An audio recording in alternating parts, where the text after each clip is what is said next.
সকালের ভোগ নিবেদন শেষ হতে হতেই শুরু হয়ে গেছে দুপুরের ভোগ নিবেদনের প্রস্তুতি, মানে অন্নভোগের প্রস্তুতি।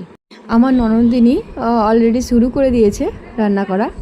আজকে প্রথম দিন, অনেক কাজ, সব নিরামিষ বাসনপত্র বার করে মাজামাজি থেকে শুরু করে ঘর পরিষ্কার, সেই জন্য বেশি কিছু করে উঠতে পারিনি। তো আমি আর আমার বোন মিলে যতটুকু পেরেছি করার চেষ্টা করেছি। আজকে কি করা হয়েছে সেটা দেখিয়ে দেব। আমি রান্না করছি কুমড়ো শাকের তরকারি।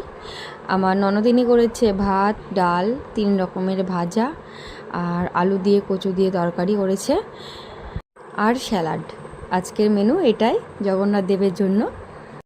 তো রেডি হয়ে গেছে, এবার আসন সাজানো হচ্ছে। জগন্নাথ দেব যেই আসনে বসে ভোগ গ্রহণ করবেন সেই আসনটা ফুল দিয়ে সাজালাম।